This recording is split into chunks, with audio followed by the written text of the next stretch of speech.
তোমার সন্তান, তুমি তোমার সন্তান, তোমার স্ত্রী, তোমার বাবা মা, তুমি তোমার সন্তান, তোমার স্ত্রী, তোমার বাবা মা এবং প্রতিবেশী, পৃথিবীতে যা কিছু আছে সবার থেকে যতক্ষণ পর্যন্ত আমি নবী আমাকে মহব্বত না করতে পারবা ততক্ষণ পর্যন্ত তুমি ঈমানদার হতে পারবা না। বোঝা গেছে? কতক্ষণ পর্যন্ত ঈমানদার হতে পারবো না? যতক্ষণ পর্যন্ত পৃথিবীর সব কিছু থেকে আমি আমার নবীকে প্রেম না করতে পারবো, আমার নবীকে সাল্লাল্লাহু আলাইহি ওয়াসাল্লামকে মহব্বত না করতে পারবো। একদিন আমার নবী রাহমাতুল লিল আলামিন ওমর ফারুক রাদিয়াল্লাহু তাআলা আনহুকে বললেন, ওমর তুমি আমাকে কতটুকু ভালোবাসো? হে ওমর তুমি আমাকে কতটুকু ভালোবাসো আজকে বলতে হবে।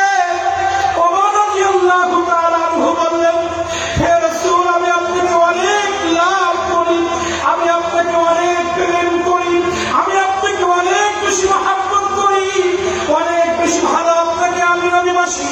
কিন্তু যদি জীবন দেওয়ার প্রশ্ন আসে তখন আমি জীবনটা দিতে পারবো না। এই জীবনটা দেওয়া বাদে আর যত প্রকার প্রেম আছে সব প্রেম আপনার জন্য রেডি। সুবহানাল্লাহ বলতে প্রশ্ন আসেনি এখন, এই বলতে কারণ সে জীবনের থেকে সব দিক দিয়ে ভালোবাসে কিন্তু জীবনটা দিতে পারবে না। রাসূল কারীম সাল্লাল্লাহু আলাইহি ওয়াসাল্লামের সামনে ওমর ফারুক রাদিয়াল্লাহু তাআলা আনহু যখন বললেন, হে নবী আমি আপনাকে অনেক লাভ করি, অনেক প্রেম করি, ভালোবাসি, কিন্তু যদি কোন সময় আপনার জন্য জীবন দেওয়ার প্রশ্ন আসে, জীবন দেওয়ার মুহূর্ত এমন কোন সিচুয়েশন তৈরি হয় আমাকে জীবন দিতে হবে, আমি জীবনটা দিতে পারবো না, সব থেকে আপনাকে ভালোবাসি। সঙ্গে সঙ্গে আমার নবী রাহমাতুল লিল আলামিন বললেন, আমার তুমি এখনো ঈমানদার হতে পারো নাই, তুমি এখনো পাক্কা মুমিন হতে পারো নাই। সঙ্গে সঙ্গে ওমর ফারুক রাদিয়াল্লাহু তাআলা আনহু চিন্তার জগতে চলে গেলেন। ওমর ফারুক রাদিয়াল্লাহু তাআলা চক্ষুটা বন্ধ করলেন, চক্ষুটা বন্ধ করে কল্পনার জগতে চলে গেলেন। আমার নবীকে আমি এত বেশি মহব্বত করি, এত বেশি প্রেম করি, সেই নবী আমাকে বললো আমি এখন ঈমানদার হতে পারি নাই। এটা তো ছোটখাটো কোনো বিষয় নাই, এটা তো ছোটখাটো কোনো কথা নাই। কোন কারণে নবী আমাকে বললেন তুমি এখন ঈমানদার হতে পারো নাই? উনি চিন্তার জগতে চলে গেলেন, চক্ষু বন্ধ করে চিন্তা করতেছেন, চিন্তা করতেছেন। হঠাৎ করে ওমর ফারুক রাদিয়াল্লাহু তাআলা আনহু দেখতেছেন কাফের মুশরিক বেঈমানদের একটি দল আমার নবী রাহমাতুল লিল আলামিনের কাছে এসে আমার দয়ার নবীর উপরে আক্রমণ করার জন্য তলোয়ার উঠাইছে। আমার নবী রাহমাতুল লিল আলামিনের উপরে তলোয়ার উত্তোলন করেছে। এই অবস্থা দেখার পরে ওমর ফারুক রাদিয়াল্লাহু তাআলা চিন্তা করতেছেন, যখন তলোয়ারটা আমার নবী রাহমাতুল লিল আলামিনের উপরে এইভাবে আক্রমণের জন্য যখন প্রস্তুত গ্রহণ করেছে, ওমর রাদিয়াল্লাহু তাআলা চিন্তার জগৎ থেকে দেখতে পেলেন সর্বপ্রথমে ওই তলোয়ারের সামনে এই ওমরের গর্দানকে লাগিয়ে দিয়েছে। সুবহানাল্লাহ। উনি আসলে ভালোবাসে কিন্তু বুঝতে পারে না আমার জীবনের থেকে আমি আমার নবীকে মহব্বত করি। যখনই উনি বুঝতে পারলেন আমার নবীকে যদি কেউ আঘাত করতে আসে, আমার নবীর ইজ্জত নিয়ে যদি কেউ মাঝে কথা বলে, আমার নবীর সম্মান নিয়ে, মর্যাদা নিয়ে, আমার নবীকে সাল্লাল্লাহু আলাইহি ওয়াসাল্লামকে নিয়ে কেউ যদি কোনো বাজে কথা বলে, আমি ওমর আমার জীবন দিয়ে দিব, কিন্তু আমার নবীর শানে বেয়াদবি হতে দেব না।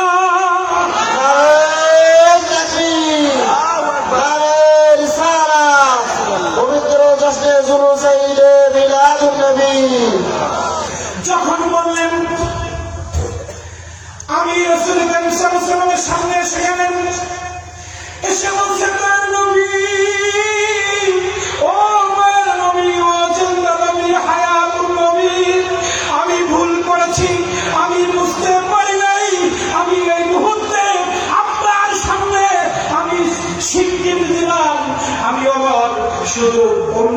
বিষয় নয়, সবকিছু থেকে আমি নবী আপনাকে মহব্বত করি।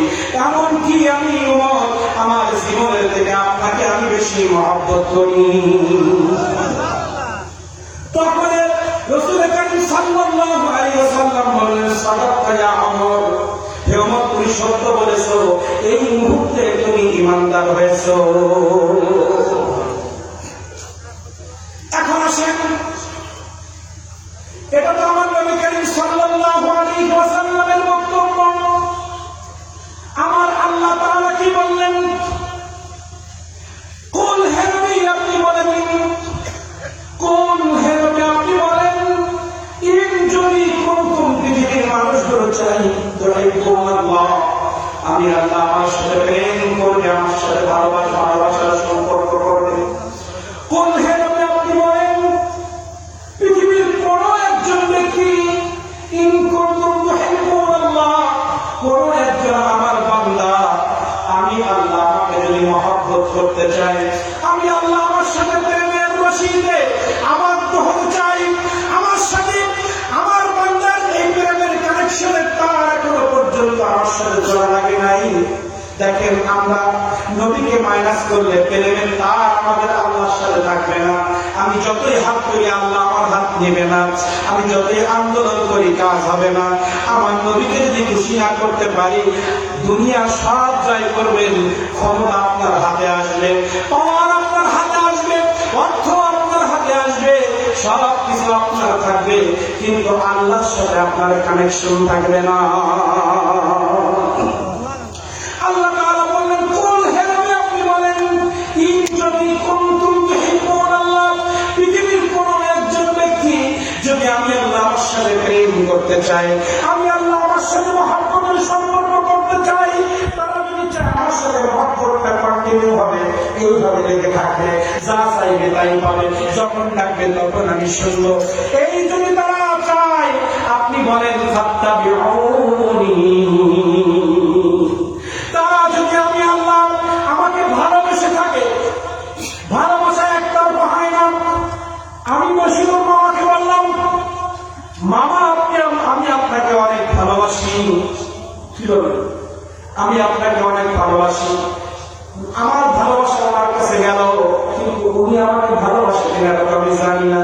উনি সত্য জড়াই দিল, হুজুর তোমাকে আমি ভালোবাসতে পারি, আমার মসজিদে ইমামতি করতে হবে, কি করতে হবে? আমি প্রস্তাব দিলাম, আপনাদের যে কোনো একজনকে আমি বললাম, বাবা আমি আপনাকে অনেক ভালোবাসি, কিন্তু আপনি আমাকে ভালোবাসতে গেলে আপনার আমার কিছু দেনা পাওনা থাকবে, থাকে না? একজন সারা পিড়িতকে আমি হারাই, কিছু দেনা পাওনা মাঝখানে থাকে, কি থাকে?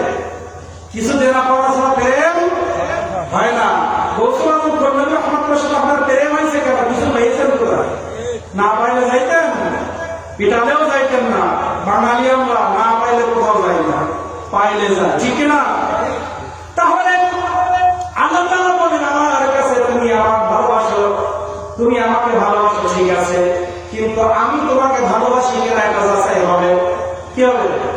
আমি সারাদিন বসে বললাম, আল্লাহ তোমাকে ভালোবাসি, তোমাকে লাভ করি, তোমার সাথে প্রেম করবো, কিন্তু আল্লাহ বললেন আমার সাথে প্রেম করার জন্য কিছু কাজ আছে, এই কাজটা যদি তুমি না করো, তোমার ভালোবাসা তোমার কাছে থাকবে, আমার ভালোবাসা তোমার কাছে যাবে না, মানে লাভ হবে না, একতরফা ভালোবাসা হয় না।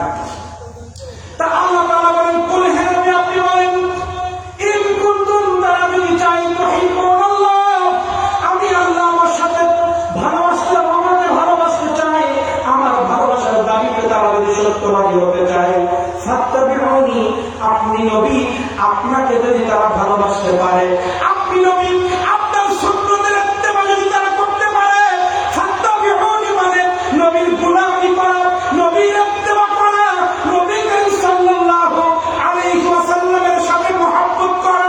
আল্লাহ তাআলা বললেন, তোমার মহব্বত আমি গ্রহণ করব তখন, আমার নবীর সাথে তোমার প্রেম হবে যখন। আমি আল্লাহকে তুমি ভালোবাসো, ঠিক আছে, কিন্তু আমি তোমাকে ভালোবাসবো তখন আমার নবীর সাথে প্রেম হবে যখন। আর আমার নবীর সাথে প্রেম হতে গেলে মান আহাব্বা সুন্নতি ফাকাদ আহাব্বানি, ওয়া মান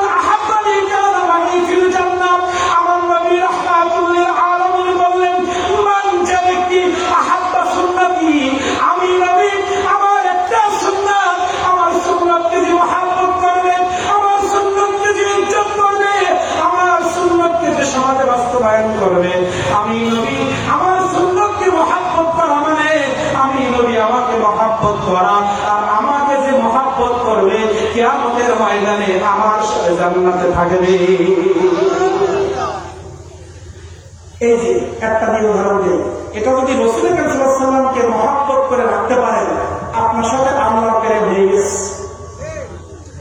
আপনি মুখে বেলেট বললেন, কন্টিনিউ এই দাঁড়ির মধ্যে আপনি ওই কি বলে খুদ দিয়ে বেলেট দিয়ে বারবার পোজ দিচ্ছেন আর বলেন আল্লাহ আমি আপনাকে ভালোবাসি। আল্লাহ তাআলা বলেন প্রত্যেকটা ভালোবাসা আমার কাছে পৌঁছানোর জন্য আমার নবী যেতে বানাবে। দাঁড়িয়ে রাখতেছ, নিয়ত করতে হবে রাসূলের সুন্নাত তাই রাখতেছে, আল্লাহ তোমাকে খুশি করার জন্য রাখতেছে, তা হবে না।